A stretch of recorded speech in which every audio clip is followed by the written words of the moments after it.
ట్రయా hair products. ఈ సంస్థపై national medical council అధికారులు లాస్ట్ వీక్ హైదరాబాద్ లో రేడ్ చేసి ఇద్దరిని అదుపులో తీసుకున్నారు. విజువల్స్ చూడండి. క్వాకరీ అంటే నకిలీ మెడిసిన్, నకిలీ వైద్యం. ఈ నేరాల మీద ట్రయాపై కేసులు నమోదయ్యాయి. కానీ ఇది ఒక ఫ్రాడ్ సంస్థ అని, ఇది ఒక పెద్ద స్కామ్ అని నేను చాలా కాలం క్రితమే చెప్పడం జరిగింది. నా పాత వీడియోలు చూస్తే మీకే అన్ని అర్థమవుతాయి. ఇదే ఛానల్ ఉన్నాయి చూడండి. వీళ్ళ యాడ్స్ లో ఈ మహిళ 4th to 5th స్టేజ్ బట్టతల పైన జుట్టు తెప్పించేస్తారని చెప్తుంది. యాడ్ చూడండి. Traya works beautifully well for people between stage 1 and stage 5. ఇది పూర్తిగా అబద్ధం. ఒకసారి రూట్ తో సహా హెయిర్ ఫాలికల్స్ పోయి బట్టతల వచ్చాక ఏ మందులు వాడినా తిరిగి జుట్టు రావడం సాధ్యం కాదు. ఇది విత్తనాలే లేని పొలంలో ఎరువులేస్తే మొక్కలు వచ్చేస్తాయని చెప్పడం లాంటిది. కానీ ట్రయా యాడ్లలో పదే పదే చెప్పే ఇలాంటి అబద్ధాలను నమ్మి లక్షల మంది ఈ ప్రొడక్ట్స్ కొనేస్తున్నారు. 6 నెలల కోర్స్ పేరుతో అమాయకులను చేసి కోట్ల రూపాయలు కొల్లగొడుతుంది ఈ సంస్థ. ఈ సోకాల్ సెలబ్రిటీలు, యూట్యూబర్లు కూడా 93% మందికి పిఆర్పి హెయిర్ ట్రాన్స్ప్లాంట్ అవసరం లేకుండానే జుట్టు వచ్చింది అని చెప్పేస్తున్నారు. యాడ్ చూడండి. సఫర్ అవుతున్న 93% పీపుల్ కి ఎలాంటి PRP transplant and harsh procedures లేకుండా విజిబుల్ రిజల్ట్స్ వచ్చాయి. ఎందుకు హెయిర్ లాస్ అవ్వదు అని మీరు ఎప్పుడైనా ఆలోచించారా? వాళ్లకు ఎంత ఏజ్ అవుతున్నా, ఎంత స్ట్రెస్ లో ఉన్నా పర్ఫెక్ట్ హెయిర్ లైన్ ను మెయింటైన్ చేస్తారు. చూస్తుంటే నువ్వు స్టేజ్ 3 or స్టేజ్ 4 లో ఉన్నట్లున్నావు. బేసికలీ హెయిర్ లాస్ లో 7 స్టేజెస్ ఉంటాయిరా.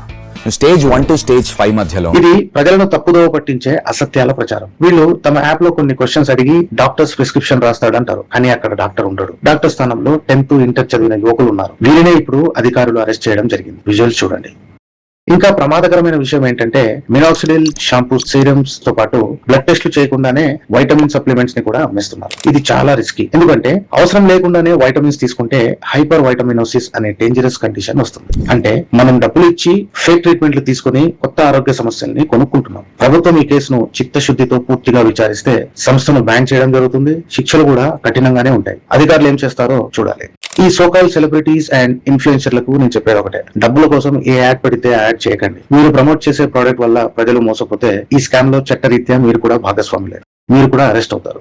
ఇక ప్రజలకు నా సలహా ఏంటంటే, జుట్టు సమస్య ఉంటే సోషల్ మీడియా యాడ్స్ ని నమ్మొద్దు. దగ్గరలో ఉన్న క్వాలిఫైడ్ డాక్టర్ ని కలవండి. బాల్డ్నెస్ 2nd స్టేజ్ దాటి ఉంటే హెయిర్ ట్రాన్స్ప్లాంట్ గురించి ఆలోచించండి. ఈ ఫ్యాక్ట్ ని తెలుసుకోండి. బట్టతల పైన తిరిగి జుట్టు తేవడం ప్రపంచంలోని ఏ మందులతోనూ సాధ్యం కాదు. అది కేవలం హెయిర్ ట్రాన్స్ప్లాంట్ సర్జరీతో మాత్రమే సాధ్యం. ఇక మందులతో మనం ఉన్న జుట్టును కాపాడుకోవచ్చు, అలాగే జుట్టును స్ట్రాంగ్ గా, థిక్ గా చేసుకోవచ్చు. అంతే. నకిలీ products, fake clinics, fake doctors వల్ల డబ్బు, సమయం, ఆరోగ్యం 3 పోతాయి. So always remember this.